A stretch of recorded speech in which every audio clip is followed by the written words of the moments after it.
Okay, madam. Start again, madam. Good afternoon, children. Today we are going to look at national movement in India, partition and independence from 1939 to 1947. This is the first part of the lesson.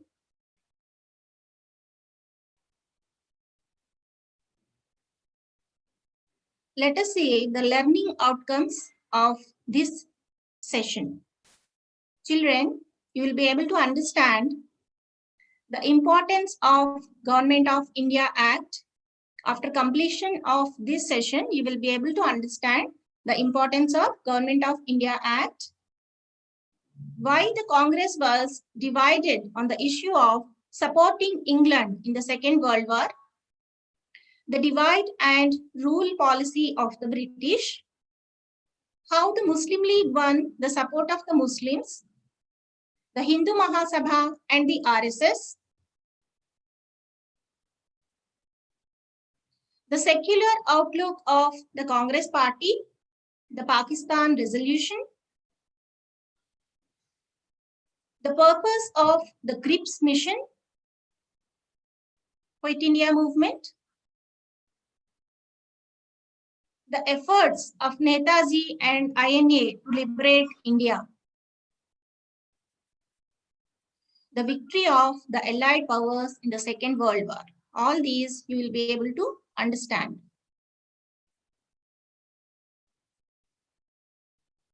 Indian national movement took place between 1857 and 1947. You are all aware that India was a colony of the Britishers, and for nearly 200 years, India was under the colonial rule. So the first war of independence, also known as Sipai Mutiny, took place in the year 1857. From then onwards till 1947, we were fighting for our independence. You studied about 1857 revolt in your lower classes. It gained momentum. Which gained momentum? The Indian national movement gained momentum after the Indian National Congress was established in the year 1885. So the present lesson discusses the final phase of the Indian national movement and the reasons for the partition of India, and then how ultimately we gained our independence. India faced a very difficult situation around this time and had to cope with the consequences of the partition.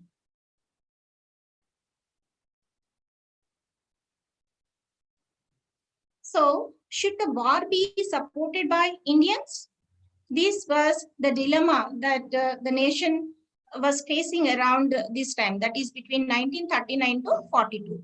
What is the war that we are talking about here? We are talking about the Second World War. Look at the world. What was happening in the world around this time? Second World War started. Regarding this, you already studied in your previous lesson. The Government of India Act 1935 made an attempt to establish responsible governments in the provinces. So the British India was divided into different provinces, and the British were bringing about acts like 1909 Act, 1919 Act, the Government of India Act 1935, etc.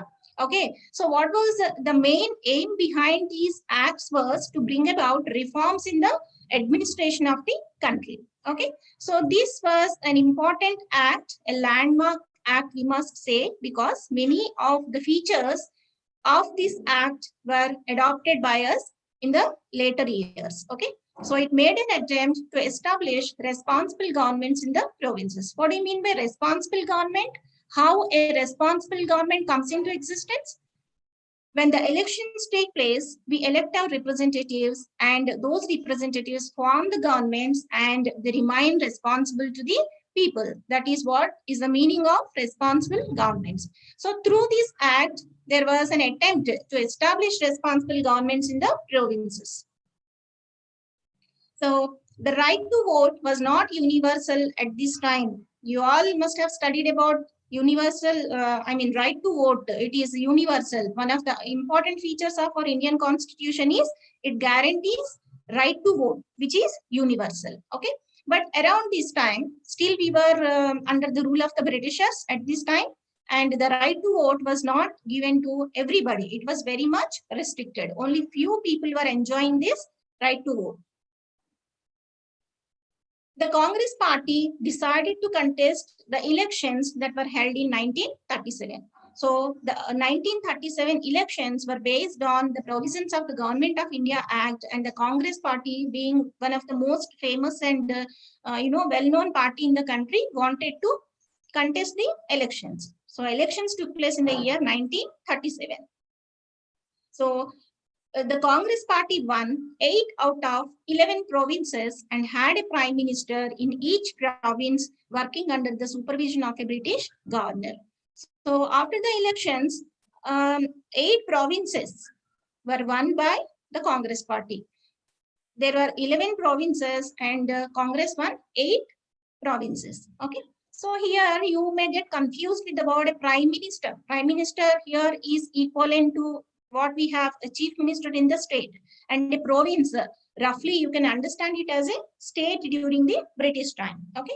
So just like we have a governor appointed by the center to supervise the administration in a state, at that time there was a British governor for each province who was supervising the administration. Okay.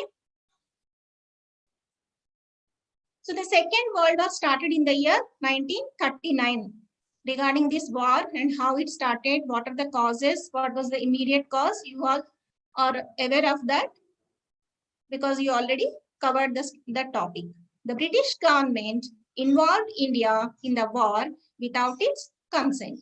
So the Allied powers were fighting against the Axis powers in the Second World War, and England was on the side of Allied powers. So it wanted the support of all the colonies, especially India, and it involved our country without our consent. Consent means our approval. Without our approval, England involved our country in the war.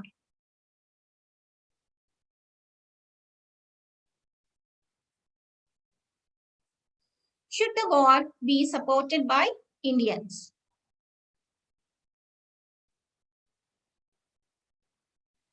The Congress was divided on this issue. What was the issue? Whether to support England in its war effort or not. That was the issue.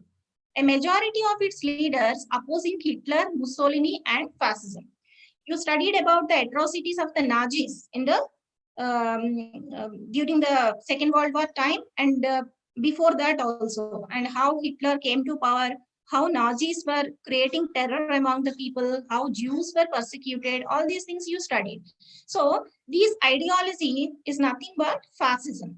Fascism means an ideology that supports violence, that talks about aggressive nationalism, suppression of the opponents. So all these things were carried out by Hitler in the Germany. So majority of the Congress leaders were against Hitler. That means majority of the Congress leaders were against the Axis powers. Okay. So the Congress expected that the British would understand its double standard. Look at the word that is highlighted here, that is double standard. Why a double standard here? They are criticizing England, that England is following double standards. The reason is, on the one hand, England is asking our country to support Allied powers against the Axis powers. Why? The reason behind is, England was saying that the fascist forces should be defeated because they are trying to conquer the entire world, and Hitler was an enemy of the humanity. So our responsibility is to stop them. We are making an effort. So you also join us and support us in the war. That is what they had been claiming.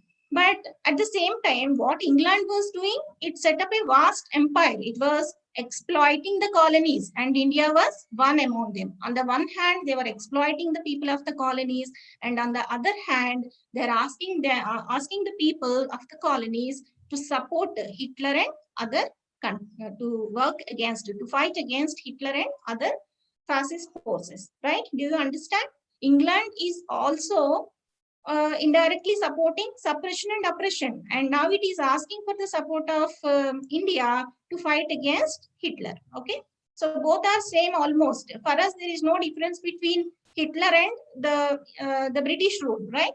So that's why we are calling it as double standards. And Congress was expecting that the British should understand its double standard. So the British knew that the ultimate demand of the Indians was complete freedom, yet it was not ready to dismantle its empire. Any colony's desire would be complete freedom. You remember Tilak's statement, Swaraj is my birthright. National self-determination is the birthright of all the countries, all the colonies. So naturally, we were expecting complete independence or complete freedom. England was also aware of this, but still it was not ready to dismantle its empire. It is a vast empire created by the Britishers, and you can if you remember, people say that sun never sets on the British Empire because it was so vast, and they were not ready to dismantle that. So at the time of the World War II, Britain had an all-party government headed by Winston Churchill of the Conservative Party. At the time of World War II, Britain had a coalition government. What is the other word for all-party government? Nothing but coalition government. It was headed by Winston Churchill, who belonged to the Conservative Party. This is the name of the party in England.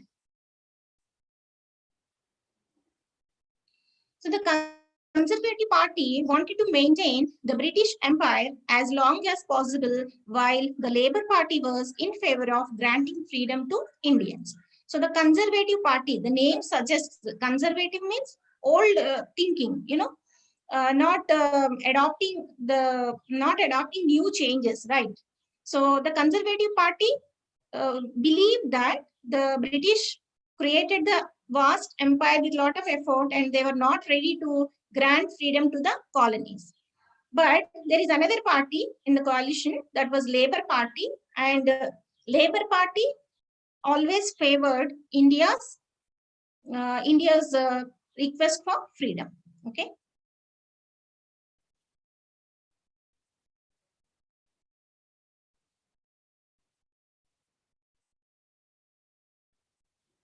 The British were willing to give dominion status to India, but the Congress wanted a promise of complete independence. Look at the word that is highlighted here, dominion status. What do you mean by that? Dominion status means India will be given autonomy, but it will still be a part of the British Empire. Okay, so India has to accept the the sovereignty of the British crown. It is not complete independence, but Congress was not ready to accept dominion status. The Congress demanded that a national government should be set up at the center immediately. Just like in the provinces had responsible governments, at the national level also a responsible government should be set up. That was the demand of the Congress. But the British rejected it, saying that the Congress did not represent all the Indians like Muslims and other minorities. The British was asking a question. Why should we consider the request of the Congress or the demand of the Congress? Congress cannot be the whole and sole representative of the people of India, because it was ignoring the interests of people like Muslims and other minorities. So we may not recognize Congress as the whole and sole representative of the Indians.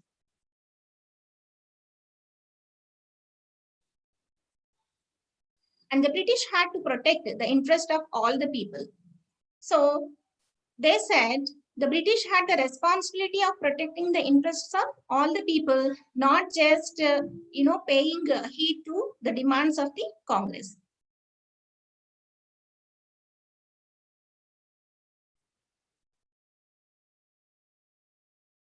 The government had got special wartime powers to maintain law and order, which was important to win the war.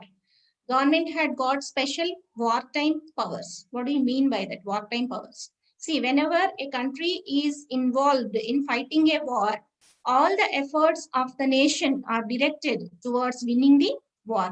So around that time, when a country is involved in war, the main focus of the country will be on winning the war. The rest all take a backseat. Okay. So the main intention will be to win the war. So around this time, the governments usually assume special wartime powers because to maintain law and order, they need some kind of special powers at this time because they don't want their attention to be diverted towards the maintenance of law and order. In the usual days, when during the normal times, people will have several rights. People will have many rights, freedom of speech, etc. But around the time of war, the government will not entertain, or the governments will suspend the rights of the people. So all this is possible because of the special wartime powers that governments assume during the time of wars. People opposing the government could be jailed and can be kept there for a long time without producing them in the court. So as the government assumes wartime powers, people cannot oppose the government or the decisions of the government. If anyone opposes the government, they could be jailed and they can be kept there for a long time. Usually, what is the rule? If a person is arrested, he should be produced in front of the magistrate within 24 hours of time. But during the time of war, this rule will not hold good. People were not given the freedom of speech. Usually, in a democratic country, everybody will have freedom of speech and expression. But during the time of war, all these rights will be suspended. People cannot freely voice their grievances or voice their opinions.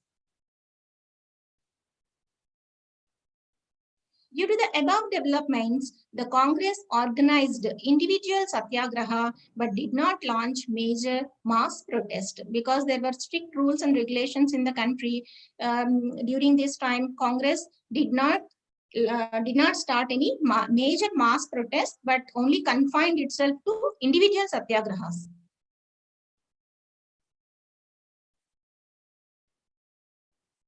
As the British refused to promise freedom to India, the Congress ministries in the provinces resigned in 1939.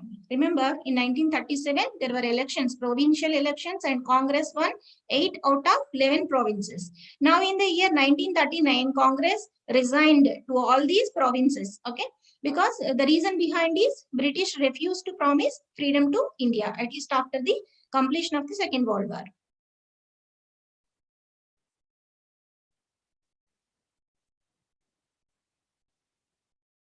Who represents the people of the country? As the Congress was very popular among the people, the British wanted to weaken and unpopularize the Congress.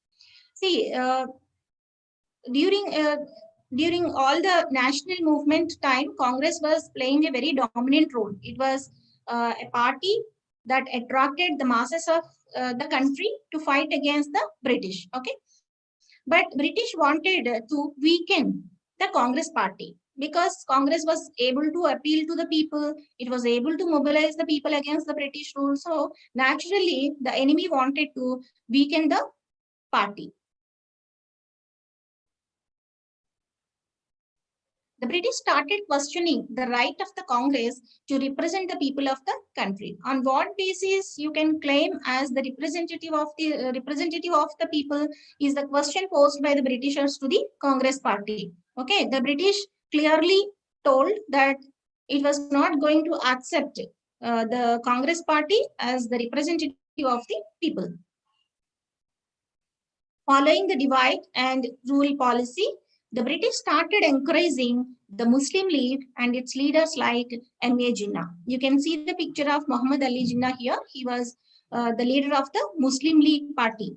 Essentially, to protect the interests of the Muslims, Muslim League party was working. Okay, so look at this word, divide and rule policy. What do you mean by this?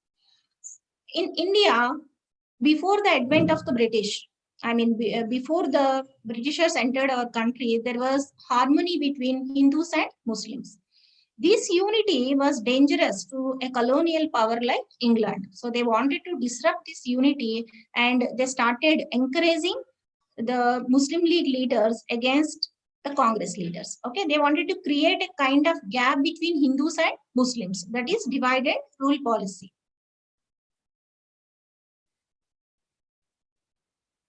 Jinnah became more active in mass politics. Around the time 1939 to 42, in between this period, Muhammad Ali Jinnah became very active in mass politics.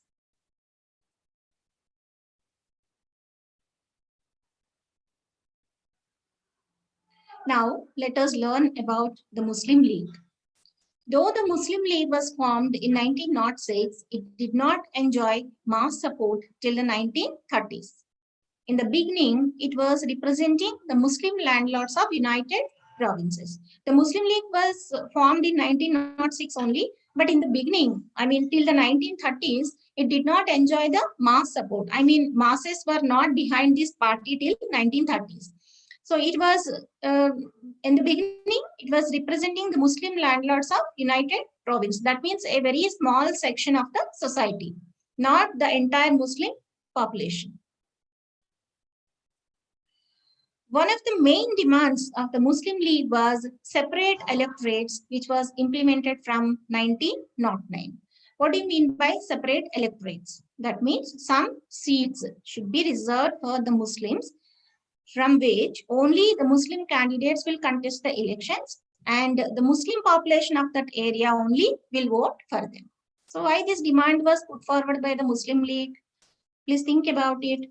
Because the Muslim League leaders believed that majority of the people were Hindus. So if only Hindus get elected to the assemblies, provincial assemblies, then there is no representation for the Muslims. Okay. So only Muslims should be able to vote for the candidates that are reserved for the Muslims. Okay. So some seats will be reserved for Muslims, and only Muslims will be able to contest elections from that seat. Muslim population of that area only will vote for the candidate. The Congress supported the idea of separate electorates because Congress understood that the logic put forward by the Muslim League leaders was correct. There is an element of truth in this also. So they supported the idea of separate electorates. When provincial elections took place in 1937, the League won 102 of the 482 Muslim seats in the country. So the separate electorates came into existence from 1909 only. This policy was implemented from 1909. And when the provincial elections took place in 1937, the League could bag 102 seats out of the 482 Muslim seats in the country. Okay. But here the number is very small, right? Just 102 out of 482. The Congress party believed that it was a national party. It fought elections on the Muslim seat also and managed to win 26 out of 58 seats. The Congress party also contested the electorates which are meant for the Muslims. On the basis of Muslim seats also, it fought the elections. That means from Congress party, some Muslim candidates were encouraged to contest the elections. Okay. So because Congress party always advocated that it was a national party, it did not represent the interests of just a particular section of the society, but the entire country. Okay. So Congress was a party of all the people, not just one section, either Hindus or minorities, nothing like that. It was a party of all the people because it was organizing the freedom movement. So in freedom movement, the efforts of all the people are needed to fight against the British. So it was a national party and it always wanted to remain a national party.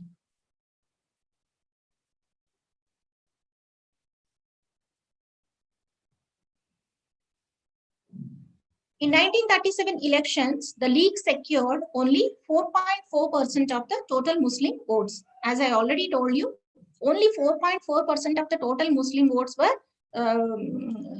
the League could get only 4.4% of the total Muslim votes. The League was popular in the United Provinces, Bombay and Madras. It was quite weak in Bengal, the northwest frontier province, and Punjab, from which Pakistan was formed 10 years later. Just look at the interesting factor here. It was very popular in the United Provinces, Bombay and Madras. In these areas, it was very popular. But it was not so popular in Bengal, the Northwest Frontier Province, and Punjab. And these areas went to Pakistan after 10 years. When the country was divided, when the partition took place, Pakistan was formed from these areas. But in the year 1937, Muslim League was not so popular in these areas. That is one interesting factor that we have to observe here. In Sindh province also, it could not form the government, which became a part of Pakistan in the later years. There also, it could not form the government. Interestingly, after 10 years, the League managed to win the Muslim seats in 1946 elections. That means in 1937, only 4.4% of the votes, but by the year 1946, I mean, after 10 years, it could win all the Muslim seats. So you can imagine the kind of growing popularity of the Muslim League among Muslim masses.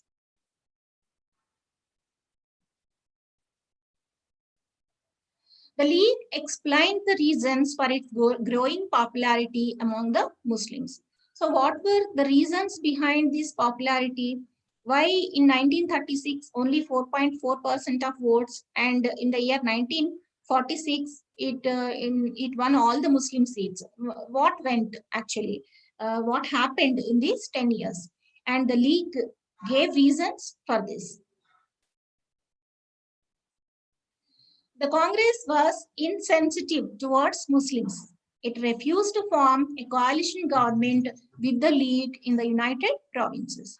So when there was a chance of forming a coalition government along with the Muslim League, the Congress refused to form a coalition government. And the Muslim League claimed that Congress was not sensitive enough towards the needs of the Muslims.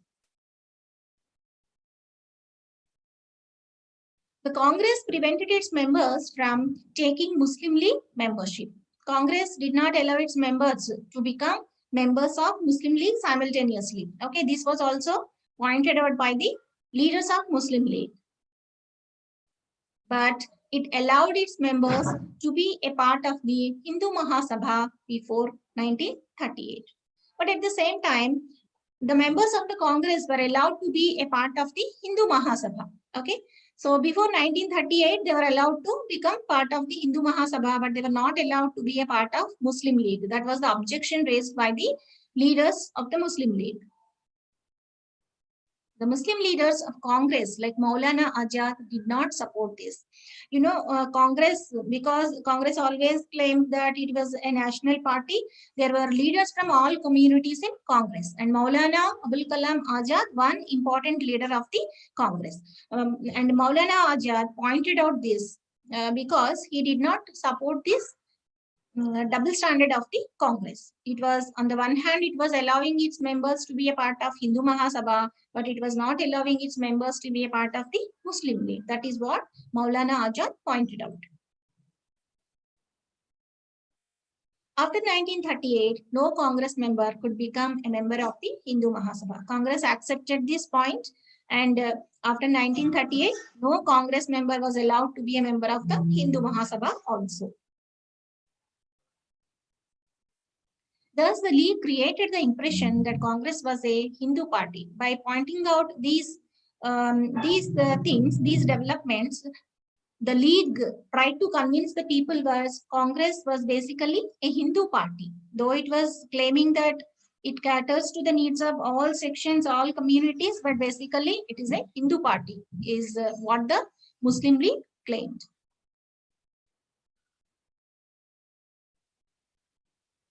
Let us learn a little more about the Hindu Mahasabha and the RSS.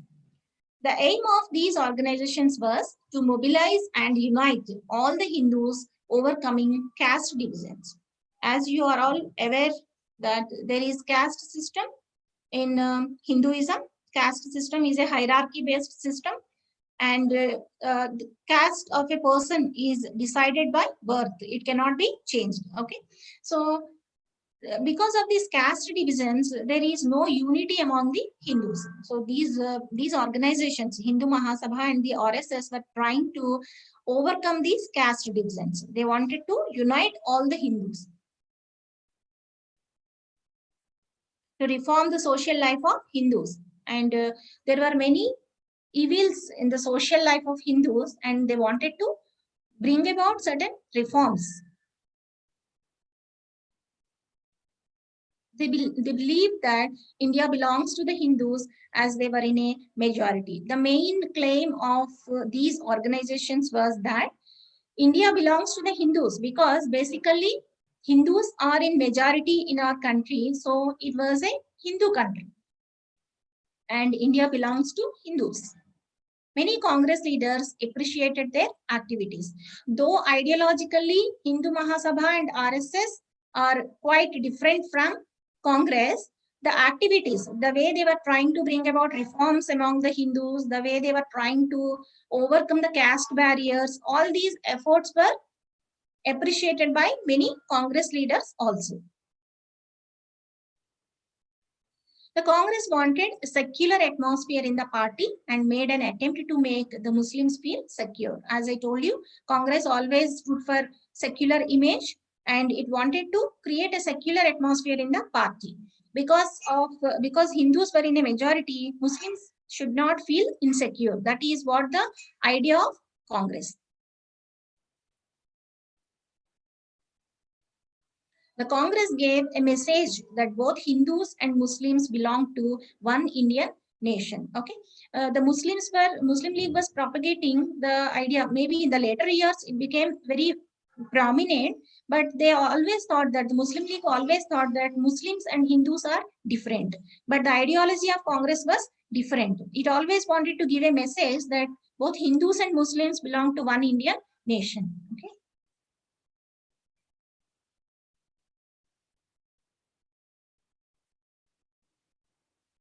Let us see the Pakistan resolution.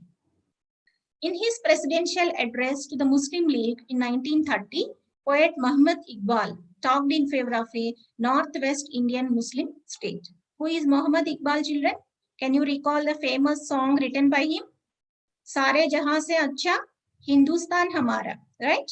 Muhammad Iqbal was praising Hindustan, I mean India. But by the year 1930, there was a change in his opinion. There was a change in his ideas. Okay. So he talked in favor of a Northwest Indian Muslim state. That means the area that belonged to Pakistan, from which Pakistan was formed, Northwest Indian Muslim state. You can imagine the where the Pakistan is situated in the map. Just recall that. So he was earlier, he was in favor of India as one nation, but slowly there was a change in his ideas. He also represented the changing attitude of the Muslims. Okay, by the year 1930, he was a president of the Muslim League, and he gave a presidential speech. In that speech, he favored the formation of Pakistan. The name Pakistan was coined by a Punjabi Muslim student, Chaudhry Rahmat Ali, in the 1930s. Okay, so actually, the name Pakistan was not given by Muslim League. Okay, we all believe that the name was given by Muslim League, but it is not so. It was coined by a Punjabi Muslim student by name Chaudhry Rahmat Ali in the 1930s. He was a student of Cambridge of UK.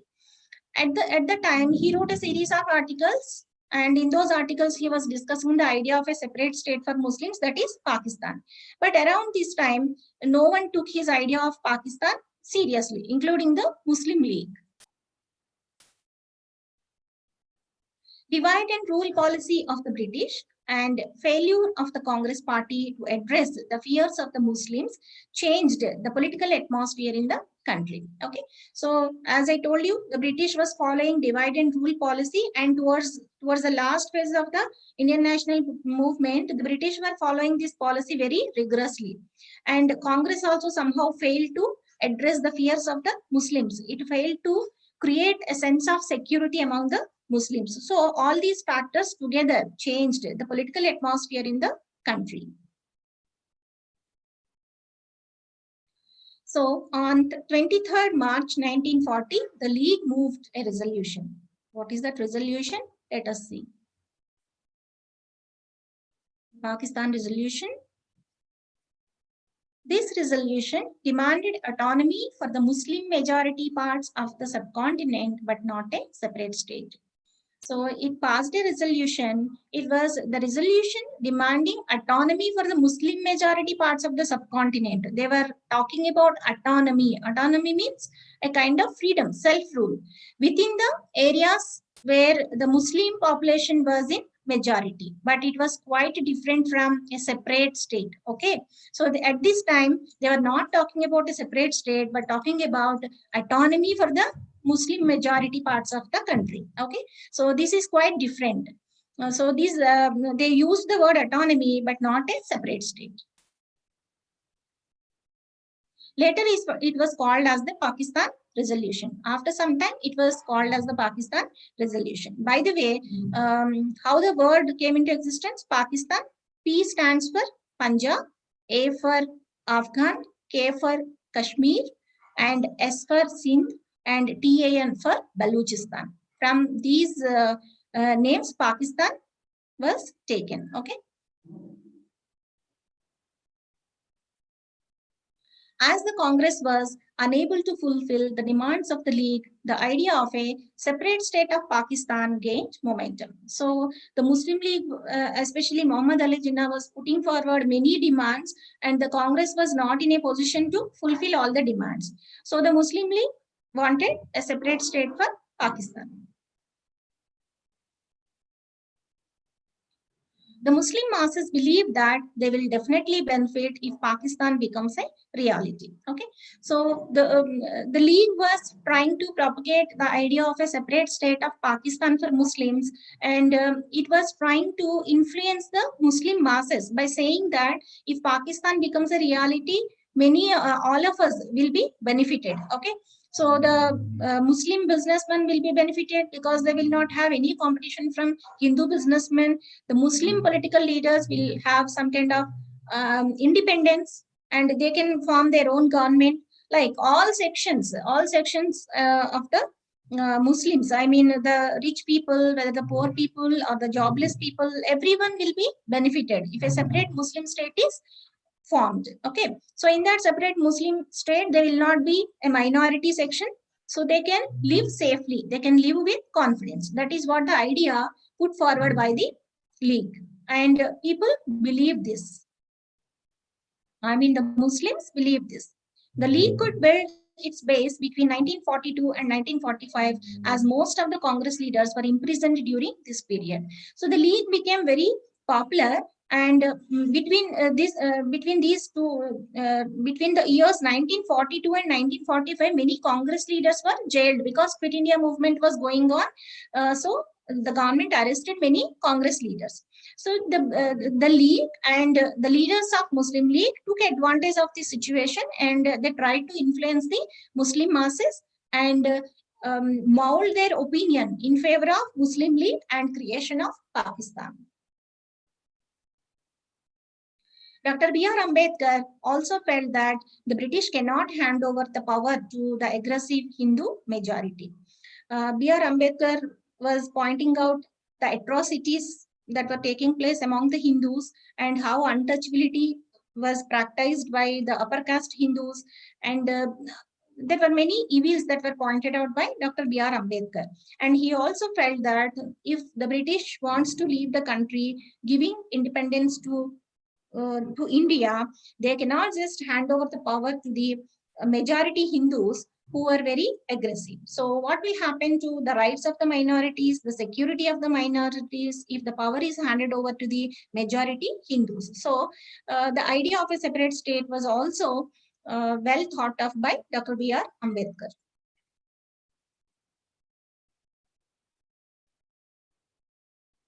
Who will make the British quit India? I mean, we always talk about the Quit India movement, but who will actually make the British leave the country? That was the question posed around this time. The British wanted the support of the Indians in their war against Japan as it was expanding into Southeast Asia. So during the Second World War, Japan and China were the Asian powers, and Japan was following a policy of aggression in the Southeast Asia. Because India also belonged to the Southeast Asia, there was a clear threat to the territories of India also because of Japan's aggression. In 1942, the British Prime Minister Churchill sent his minister Sir Stafford Cripps to India to make a compromise with Gandhiji and the Congress. Why a compromise? Why they wanted to hold a discussion with Gandhiji and the Congress? Let us just go back a little in the history. What happened before this? Before this Cripps mission to India, the Congress was demanding that India should have a constitution of its own, and elections should take place for the constitution of the Constituent Assembly. That means, let me make it simple for you.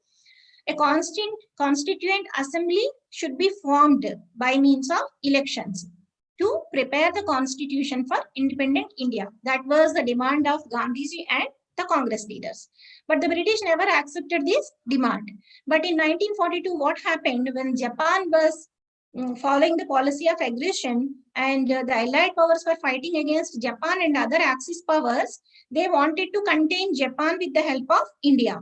They wanted to get the support of India in their fight against Japan. That is the reason why they wanted to make a compromise with Gandhiji and the Congress and secure the support of Congress in their war efforts. That is the reason why the Prime Minister of England, Churchill, sent his minister, Sir Stafford Cripps, to India. Okay, so that was the history behind this Cripps mission. But the Cripps mission proved to be a failure. Gandhiji started Quit India movement. So the discussion between Gandhiji, Congress leaders, and Cripps, the members of the Cripps mission, was not fruitful. It was a failure. So Gandhiji started Quit India movement. Though Gandhiji was imprisoned, leaders like Jayaprakash Narayan led the movement. Around this time, the British understood that Gandhiji had a mass following, and to suppress the Quit India movement, they imprisoned Gandhiji. But in the absence of Gandhiji, leaders like Jayaprakash Narayan played an important role, and they continued their struggle against the British. So the British took 1 year to suppress this rebellion. So the Quit India movement became so popular. In fact, it was the third mass movement started by Gandhiji. So the British took nearly 1 year to suppress this rebellion. That means it was not an easy task for the British. Look at this picture, Gandhiji addressing a mass gathering here. So this picture was taken during the time of Quit India movement. In the slogan that was given by Gandhiji for this Quit India movement was "Do or Die." That means the final stage has come now. Either you have to perform or you have to die. What they have to do? They have to fight against the British rule. That was the message given by Gandhiji. This slogan is very popular.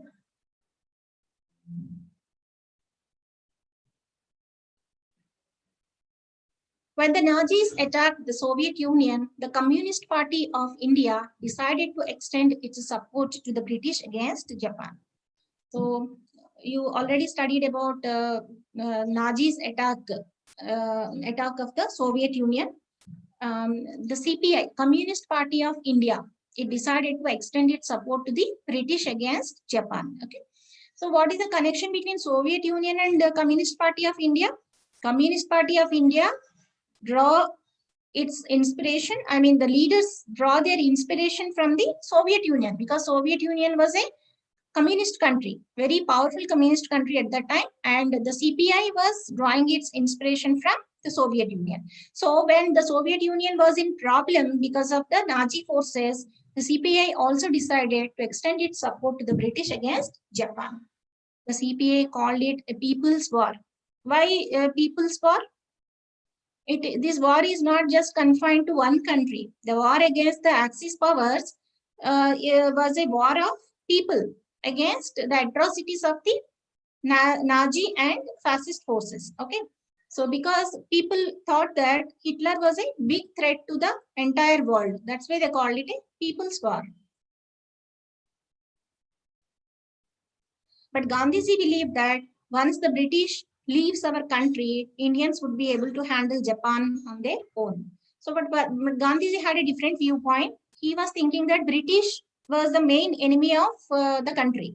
So the British should grant independence to India and they should leave the country at once. So Indians will be able to handle Japan on their own. That was the viewpoint of Gandhiji. That means there was a difference between Gandhiji's ideas regarding the support of the party towards war effort of the England and the Communist Party of India. Clearly, there is a divide between Gandhiji and the communists.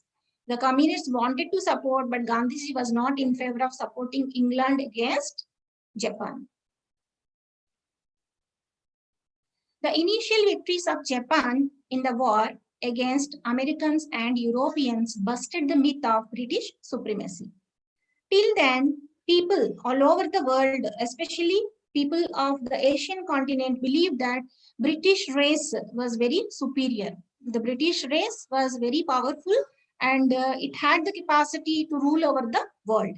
But when Japan started gaining some victories against the Allied powers, especially against England, they believed that being an Asian country, Japan was able to defeat the Britishers. That means everyone is capable of fighting against the British. That is what we call it as busting the myth of British supremacy. Netaji Subash Chandra Bose wanted to take the help of Japan to end the British rule in India. So another important leader of our freedom struggle was Netaji Subash Chandra Bose. He wanted to take the help of Japan to end the British rule in India. Why the help of Japan? England is our enemy and Japan was the enemy of England. So having a close rapport with Japan will definitely help us to fight against the colonial master. That was the viewpoint of Subhash Chandra Bose. He visited Germany and Japan in 1942 and developed an army of Indian soldiers. So he went to Germany and Japan secretly and there he developed an army of Indian soldiers.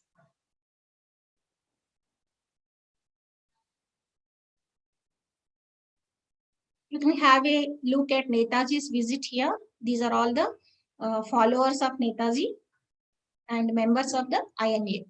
Here you can see Subhash Chandra Bose having a dialogue with Gandhiji.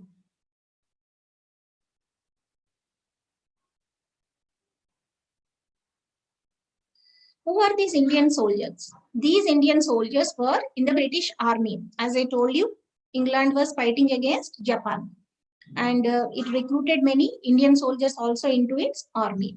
When the British were defeated in Burma and Malaya, the Japanese captured them as prisoners of war.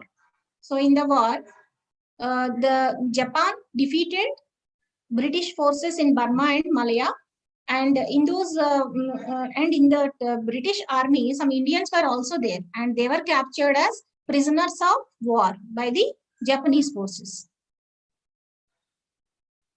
Netaji recruited them in his Indian National Army. So these prisoners of war were recruited into Indian National Army, or otherwise known as INA and Azad Hind Fauj. Okay.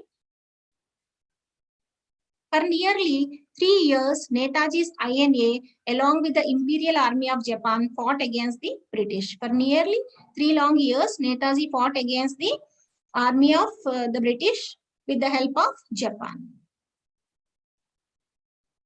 Gandhiji did not agree with the ideas of Netaji, but Gandhiji was not in favor of this, fighting against the British with the help of Japan, because Japan is also an aggressor, just like England. So he was not in favor of this. Finally, the Allied powers won the Second World War and INA was defeated. In June 1944, Gandhiji was released from jail. He was imprisoned during the Quit India movement and he was released from the jail. So let us have a recapitulation of today's class. The Government of India Act 1935 provided for provincial autonomy. Congress won many provinces in 1937 elections. The British involved India the Second World War without its consent. The British followed the policy of divide and rule. The Muslim League demanded a separate state for Muslims. The League claimed that Congress was insensitive to the needs of the Muslims. After the failure of the Cripps Mission, Gandhiji launched the Quit India movement. Subash Chandra Bose wanted to defeat the British with the help of Japan. The Allied powers won the Second World War and Gandhiji was released from jail. So in today's class, we have covered all these points. Hope these are all concept is clear to you.